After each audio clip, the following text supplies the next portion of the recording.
बहुत सारी र्यूमर्स और थ्योरीज उड़ रही हैं जो कि बहुत ही औसम है, लेकिन हर थ्योरी में कुछ ना कुछ खोट रह जा रहा है। तो मैंने उन थ्योरीज में से जो मुझे लगा कि पॉसिबल हो सकता है उन सबको मिला जुला कर एक कंक्लूजन बनाया है। तो चलिए देखते हैं कि क्या है डॉक्टर स्ट्रेंज का मास्टर प्लान। डॉक्टर स्ट्रेंज या कोई भी सॉर्सरर सुप्रीम अपनी मौत से आगे नहीं देख सकता, और इस बात का खुलासा हमें डॉक्टर स्ट्रेंज की मूवी से हुआ जहां एंशिएंट वन बोल रही थी कि मैं इस पल से आगे नहीं देख पा रही थी।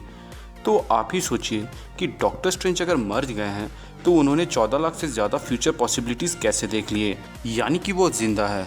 और अब आप बोलिएगा कि अगर वो जिंदा है तो वो डिसइंटीग्रेट हुआ पार्ट क्या था। तो गाइज, शरीर नश्वर है लेकिन आत्मा अमर है, और वो आत्मा या फिर कहीं एस्ट्रल फॉर्म में आते जाते रहते हैं। सो मे बी जितने भी कैरेक्टर्स डिसइंटीग्रेट हुए हैं वो सब के सब सोल स्टोन में शिफ्ट हो गए हैं, और जब एमसीयू में थैनोस चुटकी बजाता है तो वो सोल वर्ल्ड में चला जाता है जहां वो यंग गमोरा से बात करता है, जो इस बात को कंफर्म करता है कि सोल वर्ल्ड सच में एग्जिस्ट करता है। प्लस एक इंटरव्यू में रूसो ब्रदर्स ने भी इस बात की पुष्टि की थी। अब आते हैं हमारे स्पाइडरमैन, सॉरी स्पॉइलर मैन, जिन्होंने एक इंटरव्यू के दौरान कहा कि मेरे डायलॉग्स बहुत ही आसान है। वहीं डॉक्टर स्ट्रेंज के डायलॉग्स इतने कॉम्प्लेक्स हैं जिनमें क्वांटम रेल्म जैसे भारी भारी शब्द हैं। यही नहीं, हम देखते हैं कि स्टार लॉर्ड और गमोरा भी एक इंटरव्यू के दौरान क्वांटम रेल्म के बारे में पूछे जाने पर बातों को घुमाने लगते हैं जैसे वो स्पॉयलर्स को अवॉइड कर रहे हो। वहीं मार्क रफेलो यानी कि ब्रूस बैनर सीधे तरीके से बताते हैं कि क्वांटम रेल्म एक ऐसी जगह है जहां टाइम मैटर नहीं करता। बाकी एक्टर और एक्ट्रेसेस ऐसे रिएक्ट करते हैं जैसे उन्होंने पहली बार क्वांटम रेल्म जैसा शब्द सुना हो। तो गौर फरमाइएगा, ब्रूस को क्वांटम रेल्म के बारे में कैसे पता चला। हो सकता है उन्होंने एंटमैन मूवी देखा हो, पर यह भी हो सकता है वो क्वांटम रेल्म में मौजूद टाइम वर्टेक्स की मदद से टाइम ट्रेवल करके टोनी और एंटमैन के साथ न्यूयॉर्क बैटल सीन में गए हो। क्योंकि हल्क एक सीजीआई कैरेक्टर है, हम इस तस्वीर से ये डिटेक्ट नहीं कर पा रहे थे कि क्या ये हल्क फ्यूचर का है या प्रेजेंट का। तो मे बी मूवी का एक पार्ट कुछ इस तरह हो कि डॉक्टर स्ट्रेंज अपने एस्ट्रल फॉर्म में स्पाइडरमैन और स्टार लॉर्ड को अपने साथ सोल वर्ल्ड से बाहर ले जाते हैं, और वो और कहीं नहीं क्वांटम रेल्म जाते हैं जहाँ पर वो जाकर एंटमैन को आगे की प्लान बताते हैं। एंटमैन सही समय आने पे क्वांटम रेल्म से बाहर आता है। तब तक डॉक्टर स्ट्रेंज, स्पाइडरमैन और स्टार लॉर्ड जाकर डोरमामू को मनाते हैं ताकि वो थैनोस को कुछ पल के लिए उलझाए रखे, ताकि जब बाकी एवेंजर्स इन्फिनिटी स्टोन्स अलग अलग टाइम या डायमेंशन से ले तो उसे मालूम ना पड़े। वैसे वो दूसरे यूनिवर्स से इन्फिनिटी स्टोन्स नहीं ले सकते क्योंकि वो सिर्फ रेस्पेक्टिव यूनिवर्स पे ही काम करते हैं। तो यहाँ पर बस सिर्फ और सिर्फ टाइम ट्रैवल का ऑप्शन बचता है। तो जैसे जैसे वो टाइम ट्रैवल करके एक एक स्टोन्स को लेंगे वैसे वैसे वो उसके गॉटलेट से गायब होते जाएगा, और वो टाइम ट्रैवल करके उस स्पेसिफिक लोकेशन पे आ सकता है। इसलिए थैनोस को रोकने के लिए वो लोग डोरमामू को कन्फ्रंट करेंगे। और मैं ये बात इतने दावे के साथ इसलिए कह सकता हूँ क्योंकि डोरमामू ही इकलौता ऐसा कैरेक्टर है जो कि थैनोस का सामना अकेले कर सकता है, सिर्फ और सिर्फ डार्क डायमेंशन में।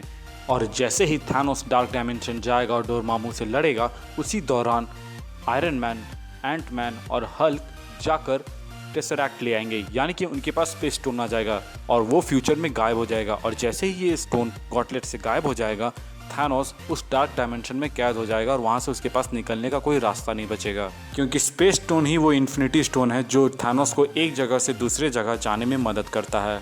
डॉक्टर स्ट्रेंज पास्ट से टाइम स्टोन लेकर डोरमामू को उसी तरह मदद करने के लिए कन्फ्रंट करते हैं जैसे उन्होंने दुनिया बचाने के लिए उनसे बार्गेन किया था। डॉक्टर स्ट्रेंज सबसे पहले टाइम स्टोन के लिए ही जाएंगे, क्योंकि अगर वो पास्ट में जाके टाइम स्टोन को डिस्प्लेस कर दें तो फ्यूचर में उसे वो टाइम स्टोन मिलेगा ही नहीं, जिसके वजह से थैनोस पास्ट में टाइम ट्रैवल नहीं कर पाएगा। और यहीं पर उन्हें मौका मिलेगा आयरन मैन, एंटमैन और हल्क को, ताकि वो पास्ट में जाके टेसरैक्ट यानी कि स्पेस स्टोन ले ले, ताकि वो डार्क डायमेंशन से बाहर ना आ पाए और मजबूरन उसे डोरमामू का सामना करना पड़े। मैं डोरमामू को लेके इतना श्योर इसलिए हूँ क्योंकि कुछ दिन पहले एक रिपोर्टर एवेंजर्स इन्फिनिटी वॉर के सेट पे गई थी, जहाँ पर उन्होंने देखा कि डॉक्टर स्ट्रेंज एक बड़ी सी स्कल टाइप के एनिमेटेड या फिर कहे सीजीआई कैरेक्टर के सामने बातें कर रहे थे, और जिस तरह का डिस्क्रिप्शन उन्होंने दिया वो बहुत हद तक डोरमामू से ही मैच खा रहा था। मुझे मालूम है आप लोग सोच रहे होंगे कि ये सब तो ठीक है, लेकिन थैनोस डार्क डायमेंशन जाएगा ही क्यों जब वो जानता है कि वहाँ उसके लिए खतरा हो सकता है। तो फिर गाइज, इसका जवाब ये है कि वो वहाँ जाएगा नहीं, उसे आने पे मजबूर किया जाएगा, और ये मुमकिन होगा जब डॉक्टर स्ट्रेंज टाइम स्टोन लेके डार्क डायमेंशन चले जाएं और उसे रोकने के लिए थैनोस वहाँ पर पहुँच जाए, और फिर हम वहाँ पर थैनोस वर्सेस डोरमामू यानी कि विलन वर्सेस विलन की फाइट देखेंगे, जहां पर डॉक्टर स्ट्रेंज को समय मिल जाएगा कि वो बाकी स्टोन्स को भी इसी तरह इकट्ठा कर, ताकि थैनोस डार्क डायमेंशन में फंसा रह सके। और उसके बाद सारे इन्फिनिटी स्टोन्स इकट्ठा करने के बाद डॉक्टर स्ट्रेंज सब कुछ पहले जैसा कर दे। तो गाइज ये थी वो कंक्लूडिंग थ्योरी जो मैंने रूमर्स, इंटरव्यूज़ और थ्योरीज के बेसिस पे बनाया था। आपको कैसा लगा आप मुझे कमेंट बॉक्स के द्वारा बता सकते हैं। अगर आपको ये जानना है कि एवेंजर्स 4 में बार्फ टेक या फिर टाइम वॉर्टेक्स का इस्तेमाल होगा, तो आप मेरी इस वीडियो को देख सकते हैं, जिसका लिंक आपको डिस्क्रिप्शन प्लस स्क्रीन में शो हो रहा है। Heroes United, keep moving forward. मिलते हैं अगले वीडियो में, तब तक के लिए गुड बाय।